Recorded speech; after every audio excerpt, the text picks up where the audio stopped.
Now, Zambia's Finance Minister Margaret Mwanakatwe says the country will abolish the most famous value-added tax and replace it with a non-refundable sales tax, and that starts in April next year. She explains that the move is likely to help the government boost revenue collection and bring down the country's mounting debt. She added that Zambia Revenue Authority would finalize audits of all outstanding VAT refund claims and collect any unpaid taxes before making the change next year. Meantime, the International Monetary Fund has put on hold talks about an aid package due to Lusaka's due to its debt levels, which is described as unsustainable. This is the first trading day in the month of October and in the final quarter of 2018. Of course, the news out this morning, as you may have heard, is that MTN, the telco giant, says he's looking for other ways to raise capital in Nigeria without floating the much talked about IPO and list on the Nigerian Stock Exchange. Well, how do we take that? Let's take that to the floor. Andy Sako is one of the traders at Capital Care Securities, is live to us from the NSE trading floor. Andy, good afternoon. Lunchtime, it's good to see you. So this is the news from MTN that it may no longer do an IPO in Nigeria and perhaps may no longer list on your trading floor. That's the news. Yeah, that news item certainly is not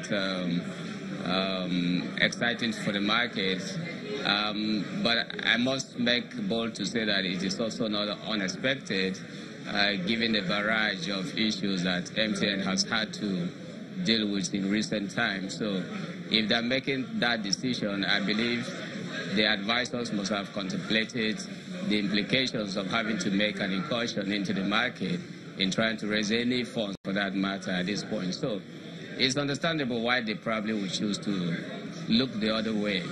But it would have been... Yes, Andy Sako, trader at Capital Care Securities. Andy, please go ahead with your comments.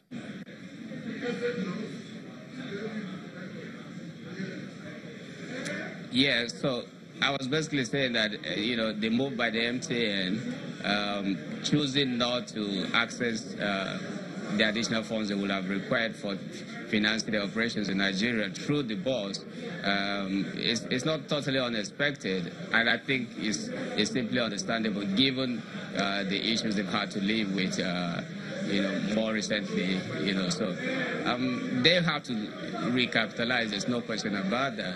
But again, choosing a different route can be understood in the circumstance. Okay, this is starting the new month, is the first trading day. What exactly are the top issues for you folks as we start a new month and the final quarter? Is politics still the must-watch showtime on television? Is that what investors are watching? Is that the questions they're asking you? Is that what you brokers are watching on the floor?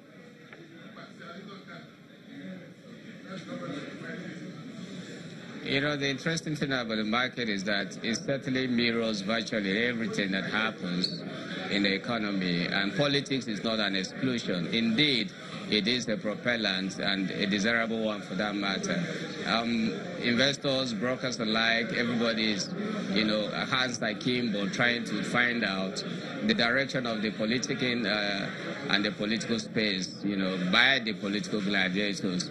We're seeing a lot of activity in that space. We're seeing a lot of traction also in that space. And globally, everybody's looking at Nigeria at this moment, and this is particularly to see the kind of leadership we're likely to have going into 2019. So that positioning is critical. It's going to define a lot of things going forward. That has also helped some investors, to begin to rethink the kind of investment horizon they want to consider. So a lot of activity going on, but not significantly, in the realm that we would anticipate.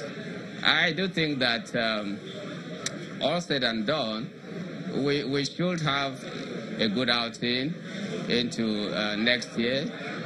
your guess is as good as mine.